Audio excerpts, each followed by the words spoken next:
Assalamualaikum warahmatullahi wabarakatuh. Halo teman-teman, kami dari kelompok 7 akan mempresentasikan tata tulis karya ilmiah. Sebelum kami mempresentasikan tata tulis karya ilmiah, saya akan memperkenalkan teman-teman dari kelompok saya. Zarfa Nabila Sukarman sebagai penyaji pertama sekaligus moderator, Cynthia Wahyuni sebagai penyaji kedua, Taruna Arya Pratama sebagai penyaji ketiga, Naufal Rifki Abib Reza sebagai penyaji keempat, M. Sabarudin sebagai penyaji kelima, dan Febi Wahidatun Adaha sebagai penyaji keenam. Baik, inilah dia penyaji pertama kami. Sebelum kita membahas tata penulisan dalam karya ilmiah, kita sebaiknya mengetahui apa itu karya ilmiah. Karya ilmiah merupakan karya tulis yang berusaha memaparkan suatu pembahasan secara ilmiah yang dilakukan oleh seorang penulis atau peneliti. Dilanjutkan oleh penyaji kedua. Selanjutnya saya akan menjelaskan konsep dasar karya ilmiah adalah suatu pemikiran ilmiah pada suatu disiplin ilmu tertentu yang disusun secara matematis ilmiah, logis, benar, bertanggung jawab, dan menggunakan bahasa yang baik dan benar. Fakta yang digunakan merupakan fakta umum yang dapat dibuktikan kebenarannya, serta ditulis secara ilmiah menurut prosedur penulisan ilmiah. Penulisan karya ilmiah hanya dapat dilakukan setelah timbul masalah. Penyaji ketiga. Nah, di sini saya mau menjelaskan kaidah tata karya tulis ilmiah, yang dimana ada 6 tata karya tulis ilmiah. Yang pertama, logis. Karya tulis ilmiah harus memiliki logika penulisan dalam karya ilmiah. Dan yang kedua namanya objektif. Dalam karya ilmiah, objektif berarti adanya kesesuaian antara data dan informasi yang disajikan dengan fakta. Dan yang ketiga, sistematis. Karya ilmiah berarti menyajikan data dan informasi dari hasil kajian. Dan yang keempat, ada namanya andal. Karya ilmiah yang berarti kebenaran yang dimiliki di dalamnya sudah teruji. Dan yang kelima, desain. Dalam karya ilmiah berarti penulisan. Karya ilmiah lebih mengutamakan pada proses dan perencanaan. Dan yang keenam, ada namanya akumulatif. Dalam karya ilmiah berarti informasi yang disajikan merupakan hasil pengkajian dari berbagai sumber terpercaya. Penyaji pertama. Unsur-unsur penyusun karya ilmiah.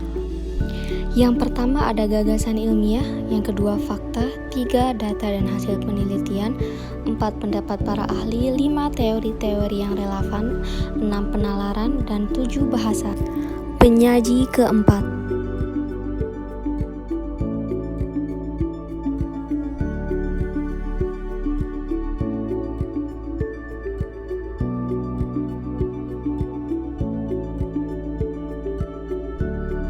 Jenis-jenis karya ilmiah.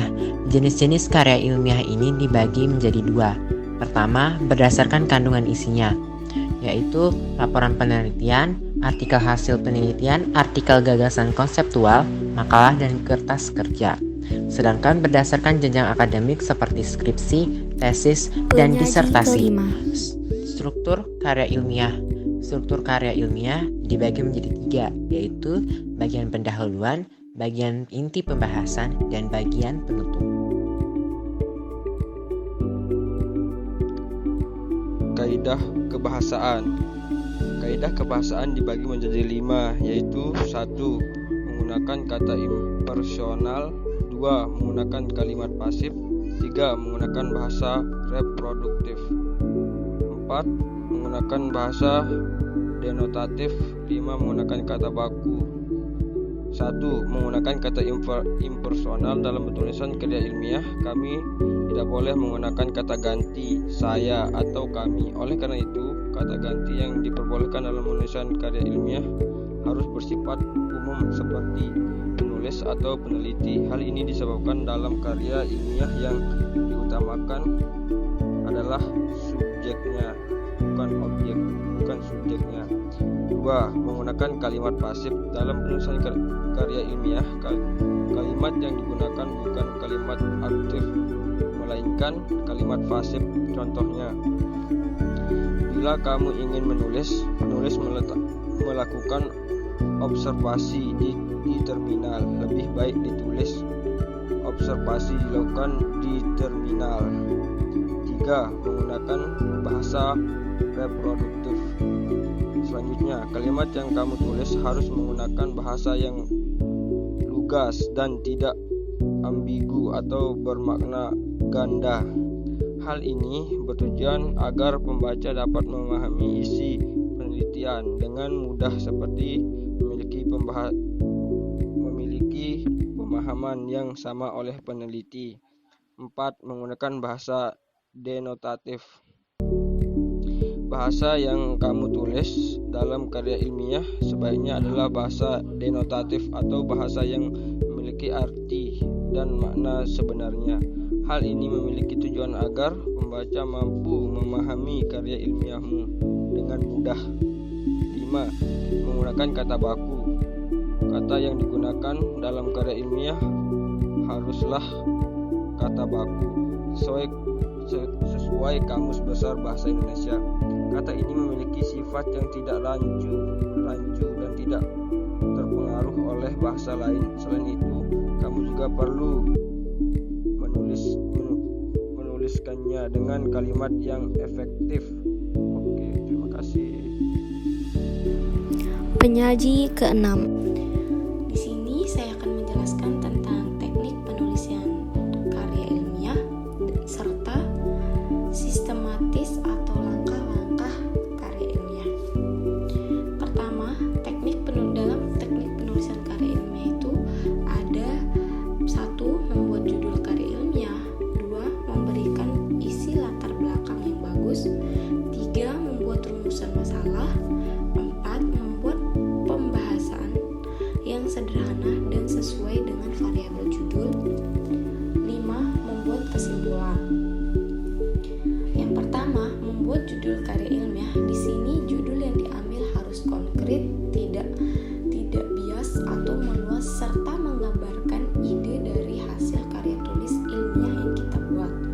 Untuk itu, kita perlu menentukan tema terdahulu sebelum kita membuat judul karya ilmiah. Kemudian, yang kedua, memberikan isi latar belakang yang bagus. Di sini supaya bertujuan untuk pembaca memiliki pemahaman awal mengenai ulasan karya ilmiah yang kita buat. Dalam isi latar belakang berkaitan dengan esensi, idealis masalah, fakta masalah, data, analisis, solusi, serta penelitian terdahulu yang memperkuat masalah yang perlu dilakukan. Kemudian yang ketiga, membuat rumusan masalah. Di sini tuh bagian yang melingkupi apa yang mau diteliti serta dikaji dari karya ilmiah yang kita buat, yang merumuskan masalah ini dengan menghadapkan sebuah hal yang ideal terhadap realitas yang terjadi di lapangan.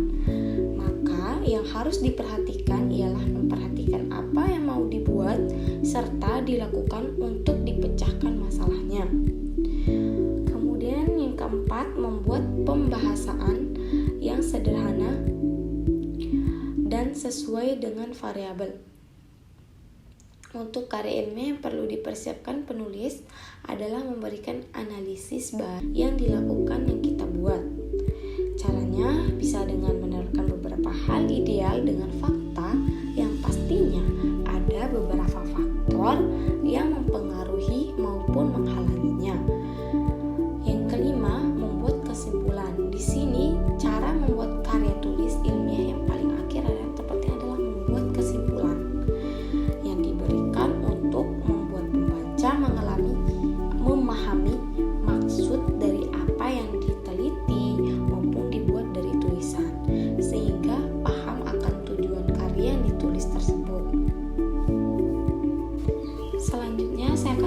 menjelaskan langkah-langkah atau sistematis karya ilmiah. Pada tahap ini ada beberapa di antaranya itu: pertama, tahap persiapan atau perencanaan; kedua, tahap pengumpulan informasi; ketiga, tahap pelaksanaan draft; keempat, tahapan menulis draft; kelima, tahapan revisi; keenam, tahapan penyuntingan; ketujuh, tahapan publikasi; dan terakhir kedelapan, tahapan evaluasi. Pertama, tahap persiapan atau perencanaan.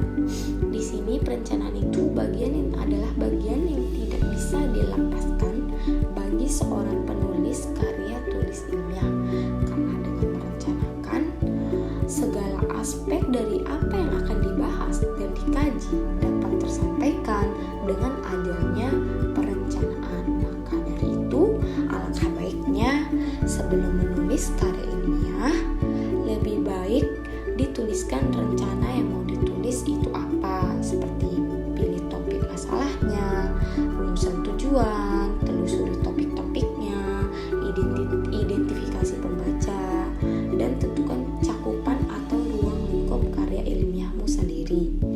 Kemudian yang kedua, tahap pengumpulan informasi. Di sini ada beberapa. Pertama, manfaat perpustakaan, manfaat internet, kelola dan pilah bahan-bahan pustaka, membuat ringkasan dan melakukan parafrase, membuat kutipan, dan membuat daftar instrumen wawancara, observasi, dan pertanyaan yang dipersiapkan. Yang ketiga, tahap pelaksanaan draft. Setelah kita rencanakan, selanjutnya itu adalah tahap pelaksanaannya, di mana yang harus dipersiapkan dengan baik, diantaranya menyiapkan bahan referensi yang cukup sesuai dengan tema yang akan dibahas itu apa, dan bagaimana pelaksanaan dalam membuat karya tulis ilmiah, seperti buku, adanya buku, jurnal ilmiah, proceeding, laporan ilmiah. Semua memiliki petunjuk teknis yang berbeda, dan masing-masing dari kita dalam membuat karya ilmiah ditentukan oleh tujuan, termasuk pemenuhan tugas yang diberikan seperti halnya saat kuliah. Kemudian yang keempat, tahapan menulis draft. Di sini pertama ada mengekspresikan ide-ide ke dalam bentuk tulisan kasar, mengembangkan ide kreatif yang masih bersifat tentatif. Ketiga, konsentrasi pada ekspresi atau gagasan, bukan pada aspek mekanik saja. Kemudian yang kelima, tahapan revisi. Di sini pertama ada memperbaiki ide dalam karangan karya tulis ilmiah, membaca ulang seluruh isi draft data, dan saring atau berbagi pengalaman tentang draft kasar. Keenam, tahap penyuntingan.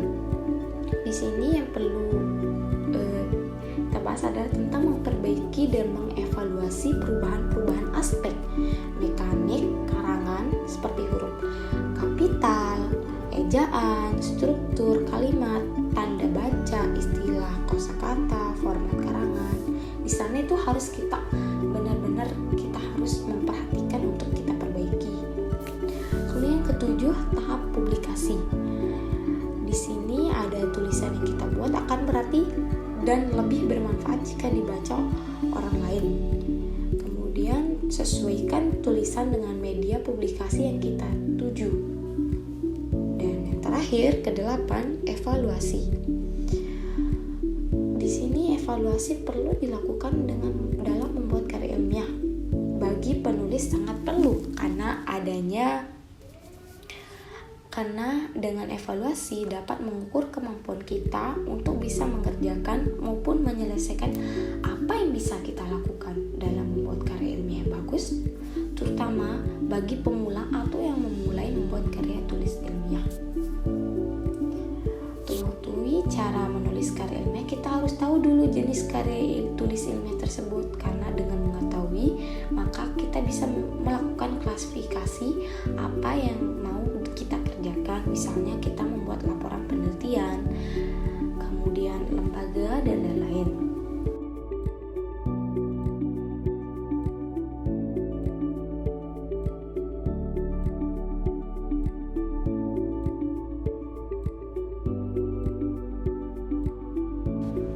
Terima kasih sudah menonton video kami. Mungkin yang kami sampaikan kurang lebih belum dimengerti oleh teman-teman sekalian, maka kami membuka sesi tanya jawab. Apakah ada pertanyaan untuk kami?